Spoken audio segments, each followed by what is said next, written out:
اپنی اولاد کو حضور کا مقام سمجھا دیں. رسول اللہ کی جتنی بھی گفتگو ہے، احادیث ہیں، رسول اللہ کی اقوال ہیں، مبارک قولیں ہیں، ان کی سمجھ ہماری اولادوں کو خود بخود آ جائے گی. ہم اپنی اولاد کو یہ تو سمجھاتے ہیں کہ یہ ڈاکٹر صاحب ہیں، اس کی بات تو نے نہ مانی نا، اس سے علاج نہ کرائے تو تو مر جائے گا، تیرے جسم میں بیماریاں لگ جائیں گی. ہم نے اس کو اس کی تو ویلیو بتائی ہے، لیکن ہم نے ان کو صرف نہیں بتائی تو اپنے محبوب کی ویلیو نہیں بتائی. اور جس وجہ سے وہ ڈاکٹر اگر کہہ دینا کہ یوں کھانا بیٹھ کے کھانا ہے، تو میرے سمیت گھر کے سارے بندے، اگر گھر کے سارے بندے اس پہ پہرا دیں گے، خبردار ایسے کھانا نہیں کھانا، ایسے کھانا ہے، کہیں گے کہ نہیں کہیں گے کہ ڈاکٹر نے کہا ہے؟ کیونکہ میرے ذہن میں اس کی ویلیو بیٹھ گئی ہے. اور ادھر رسول اللہ کریم علیہ الصلوۃ والسلام ہمیں کئی چیزوں کے بارے میں فرما رہے ہیں، یہ نہیں کھانا، یہ کھانا ہے، یوں کھانا ہے، یوں نہیں کھانا. لیکن ہم کھاتے ہیں ویسے نہیں کھاتے. کیوں؟ کہ ہمارے ذہن میں رسول اللہ کا وہ مقام نہیں رہا. اور جس دن حضور کی امت کے ذہن میں مصطفیٰ کریم کا مقام پوشیدہ ہو گیا، قسم رب ذوالجلال کی، وہ کہے گا ایک جان کیا اگر ہو کروڑوں، تیرے نام پہ سب کو وارہ کروں میں یا رسول اللہ. وہ تو جان بھی دینے پہ راضی ہو جائے. صحابہ کرام نے اپنی اولادوں کو کوئی اور چیز نہیں سکھائی، انہوں نے ہمیشہ ان کو رسول اللہ کے در کا ادب سکھایا، مقام سکھایا. حضرت انس فرماتے ہیں، مسلم شریف کی حدیث ہے، آپ فرماتے ہیں جب صبح فجر کی نماز پڑھی جاتی نا، مدینہ شریف کے بچے چھوٹے چھوٹے کٹورے لے کے پانی کے وہ مسجد نبی میں آ جاتے. مسجد نبی میں کام کیا کرتے تھے، اس پہ تفصیلی گفتگو پھر کبھی کروں گا، صرف اشارہ دے رہا ہوں. وہ کٹورا رسول اللہ کریم کے آگے کرتے اور آقا دو عالم اپنا دست اقدس اس کٹورے میں ڈال دیتے، سب کے کٹورے. آج تو پیروں مولویوں کی بھی حیثیت ایسی کمزور ہو گئی ہے، ہم کو اگر پیروں کو کوئی ایک ہاتھ دے دے تو باقی کہتے ہیں باقی سے کو برکت گن گنو، اصلا پکارا مارو تو یہ عاجز آ گیا. حضرت انس فرماتے ہیں سردیاں ہوتی یا گرمیاں ہوتی، رسول اللہ کسی کا بھی برتن واپس نہیں لوٹاتے تھے. ہر بچے کے برتن میں حضور اپنا ہاتھ ڈالتے، یہ نہیں کہتے کہ اس میں نے ڈال دیا باقی سارے اسی سے لے لو. ادب ہے نا، اخلاق ہے نا رسول اللہ کا. ہم علماء بھی اس اخلاق سے نکل گئے، ہمارے مزاج ہم بھی اکھڑ گئے. ہم رسول اللہ سے تو بڑے نہیں ہیں نا بھائی، ہم نے تو انہی کے صدقے میں سب کچھ لیا ہے. تو ہمیں اپنے اخلاق ہمیں بھی سنوارنے چاہیے. یہ میں آپ اپنے لیے بھی کہوں گا، اپنے مشائخ کے لیے. باقی علماء تو ان کے اخلاق تو اچھے ہی ہیں، میں اپنے لیے کہہ رہا ہوں. یا جو میرے جیسے کمزور ہیں کہ جی وہ ایک ہاتھ دیا باقی کو کہتے ہیں جی برکت لے لو، یا ایک پھونک ماری کہتے ہیں باقی میں سب کو تھوڑا ہی دم کر سکتا ہوں، میرے پاس اتنا ٹائم نہیں ہے. رسول اللہ فرماتے بھائی یہ کیا ہے، روزانہ آ جاتے ہو برتن میں پانی میں ہاتھ ڈلوانے سے کیا ہوتا ہے؟ وجہ آپ سمجھیں، اب سوچئے ہاتھ پانی میں ڈالنے سے کیا فرق پڑتا ہے؟ بس بات سمجھیے گا. صحابہ کرام روزانہ ان کو بھیجتے، روزانہ مسجد نبی میں فجر کے وقت بھیجتے. ایک تو ان کی عادت پکا رہے تھے کہ فجر کے وقت اٹھنا ہے، کیا کر رہے تھے؟ دوسرا مسجد بھیجتے تاکہ ان کو پتہ چلے کہ تمہارا رخ فجر کے وقت گراؤنڈ کی طرف نہیں، واک کے لیے نہیں، ورزش کے لیے نہیں، سکول کے لیے نہیں، رب ذوالجلال کے گھر کی طرف جھکنے کے لیے ہونا چاہیے. یعنی ان کے اندر عادت بنا رہے تھے. اور آج ہماری عادت دیکھیں، ہماری مائیں والدین کس وقت اٹھاتے ہیں؟ جب سکول کا ٹائم ہوتا ہے، ناشتے کا ٹائم ہوتا ہے نا، اس ٹائم اٹھاتے ہیں کہ جلدی جلدی ناشتہ کرو بیٹا، جلدی جلدی سکول جاؤ. اور قرآن کا ٹائم بھی ہو تو پیچھے سے آ جاتے ہیں، صحیح صاحب ذرا جلدی چھٹی دینا جی، ٹیوشن جانا ہے، بچے سکول جانا ہے. یعنی ہم اس کے ذہن میں بچپن سے ایک چیز راسخ کر رہے ہیں کہ تیری اصل رخ وہ ہے، یہ نہیں ہے. تو پھر نتیجہ کیا نکلے گا، وہ کیا اہمیت دے گا؟ اب صحابہ کرام نے دوسری چیز یہ تھی، وہ اس وجہ سے ڈلواتے تاکہ ان کے ذہن کے اندر حضور کا مقام بیٹھ جائے کہ ہاتھ تو ہمارے بھی ہیں، ہاتھ تو تمہارے بھی ہیں. صحابہ کرام خود بھی تہجد گزار تھے، ان کی مائیں بھی تہجد گزار تھیں، وہ خود بھی نیک تھے، وہ خود بھی پرہیزگار تھے. وہ چاہتے تو خود بھی ہاتھ ڈال دیتے، لیکن اپنا ہاتھ نہیں، رسول اللہ کا ہاتھ ڈلواتے تاکہ چھوٹے بچے ان کے ذہن تختی ہوتی ہے، اس پہ یہ ثبت ہو جائے کہ تمہاری حیثیت اور ہے، رسول اللہ کی حیثیت اور ہے. تمہارے جسم میں وہ بزرگی نہیں ہے جو رسول اللہ کے جسم اطہر کے اندر رکھی ہے. اور جب فرق آئے گا تو تبھی ان کو مقام سمجھ آئے گا. جب آپ بچے کے ذہن میں ہوگا میرے اور استاد صاحب میں کیا فرق ہے، تو وہ کیا ویلیو دے گا؟ وہ کہے گا جو میرے بات میری ہے وہی بات استاد صاحب کی ہے، تو کوئی فرق اس کے ذہن میں نہیں ہوگا. لیکن جب فرق ہوگا کہ استاد صاحب کا مقام یہ ہے، تو پھر استاد جب بات کرے گا وہ کہے گا میری بات کی وہ ویلیو نہیں ہے جو استادوں کی بات کی، کیونکہ مقام بیٹھ گیا نا اس کے ذہن.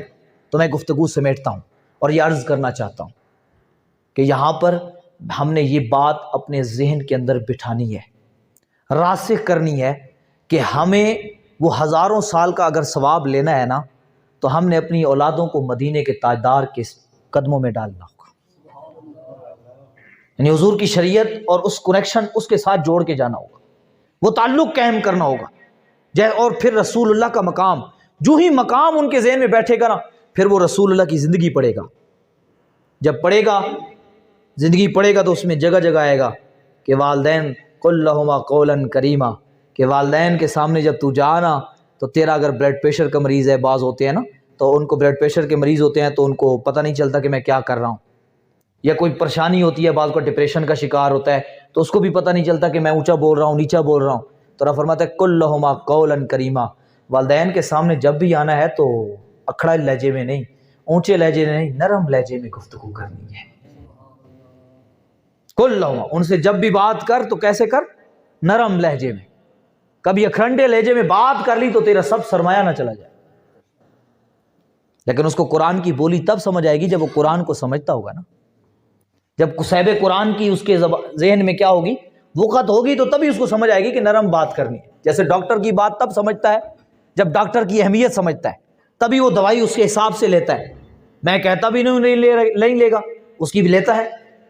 وہ ہمیں چیر پاڑ بھی دے تو ڈاکٹر کا ہم خوش ہوتے ہیں کہ ڈاکٹر نے چیر پاڑ دیا ہے، تو ابھی ہم اس کو پیسے دیتے ہیں چیرنے پاڑنے کے، کیونکہ ہم ذہن میں ہوتا ہے یہ جو آپریشن کر رہا ہے یہ میرے فائدے میں کر رہا ہے، اس میں میرا نقصان ہمیں کاٹ دیتا ہے، ہمیں وہ کاٹ دیتا ہے، تکلیف دیتا ہے، درد ہوتا ہے، عرصے تک درد ہوتا ہے، لیکن ہم اس سے نفرت کیونکہ اس کا ذہن میں ہمارے راسخ ہے۔ ایسے ہی بعض فرامین شریعت کے سخت ہوتے ہیں، لیکن ہمیں کیونکہ شریعت کی اہمیت کا نہیں پتہ، تو شریعت کے علماء کی اہمیت کا نہیں پتہ، اس لیے وہ اگر تھوڑی سی سخت گفتگو کر دیں تو ہمیں ان سے نفرت ہو جاتی ہے۔ تو یہ جو چیر پاڑ کبھی کبھی ہوتی ہے نا، تو یہ چیر پاڑ تمہارے اور ہمارے ایمان کے فائدے کی ہوتی ہے، ادھر جان کا فائدہ ہے، ادھر ایمان کا فائدہ ہے، تو بتاؤ جان قیمتی ہے یا ایمان قیمتی ہے؟ تو جو جان بچاتا ہے اس سے اتنی محبت، اور جو تمہارا ایمان بچاتا ہے اس سے اتنی بھی محبت نہیں۔ جان تو ایک دن جانی ہے نا، ایمان تو نہیں جانا نا۔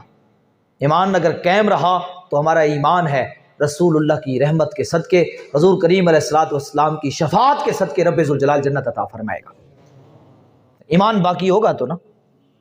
تو آخر میں ایک بات عرض کرتا ہوں ایصال ثواب کے حوالے سے، پھر گفتگو میری ختم، کہ رسول اللہ صلی اللہ علیہ وسلم کے صحابی حضرت جابر رضی اللہ تعالیٰ عنہ کا آپ فرماتے ہیں حضرت سعد کا جب وصال ہو گیا تو ہم جنازے میں شامل تھے، اور جب دفن کر لیا حضرت سعد کو تو سبح رسول اللہ صلی اللہ علیہ وسلم سبح الناس طویلا، فی روایت ویدہ سبحنا طویلا، دو حدیثیں ہیں، میں نے دونوں کو ملا کے پڑھ رہا ہوں، یہ دونوں مسند امام احمد بن حنبل کی ہیں اور دونوں صحیح السند ہیں، حسن درجے کی حدیثیں ہیں، یعنی ان کی سند پہ بھی کوئی ضعف نہیں ہے۔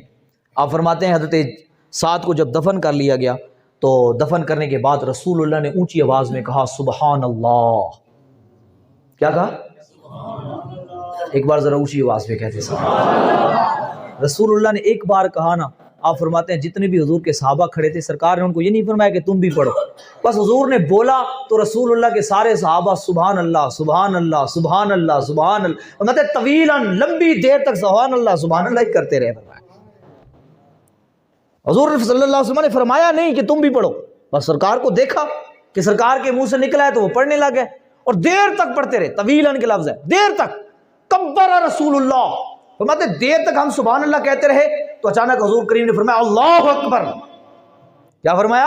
اونچا بولیے اللہ اکبر۔ کیا فرمایا؟ یہ میں اس لیے کہلوا رہا ہوں کہ اس میں فائدہ ہے میت کا، حضور کی حدیث پہ عمل کرا رہا ہوں نا، تاکہ رسول اللہ کی حدیث پہ عمل ہو جائے گا تو ہمارے جانے والے حاجی صاحب کا بھلا ہو جائے گا، کیونکہ جس مقصد کے لیے اکٹھے ہوئے ہیں وہ حضور کی حدیث کے تحت آ جائے۔ تو اونچی آواز میں کہیں کیا فرمایا؟ اللہ اکبر۔ تو صحابہ فرماتے ہیں کبر الناس، تو سارے لوگوں نے اللہ اکبر کہہ دیا، سارے صحابہ نے اللہ اکبر کہہ دیا۔ اب جو ہی یہ ختم ہوئی، صحابہ کبھی بھی حضور کی ذات پہ اعتراض کرنے والے نہیں تھے کہ جی یہ کیوں کر رہے ہیں وہ کر رہے ہیں، صرف سرکار کے صحابہ نے پوچھا اس لیے تاکہ انجانوں کو خبر ہو جائے۔ تاکہ جو ہم جیسے نادان ہیں ان کو پتہ چل جائے کہ یہ رسول اللہ نے تسبیح کہی کیوں اور تکبیر کہی کیوں۔ آپ فرماتے ہیں صحابہ نے کہا لما سبحتا یا رسول اللہ ثم کبرتا، یا رسول اللہ آپ نے پہلے سبحان اللہ کہا، پھر ہم سبحان اللہ کہتے رہے، اچانک پھر اس کے بعد آپ نے کیا فرمایا؟ اللہ اکبر کہا۔ یا رسول اللہ آپ نے یہ کیوں کیا؟ سوال کیا۔ تو میرے محبوب فرماتے ہیں، اب جواب کو توجہ سے سنیے گا، آپ فرماتے ہیں لقد تضايق على عبده الصالح قبره فصحح اللہ تعالی۔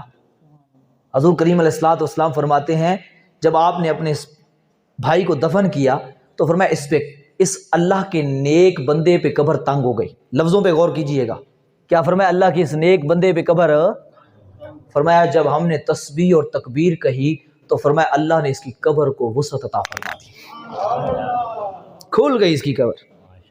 لوگ کہتے ہیں تم کھڑے ہو کے اذانیں کیوں شروع کر دیتے ہو؟ اذان میں کیا ہوتا ہے؟ تکبیر ہوتی ہے کہ نہیں ہوتی؟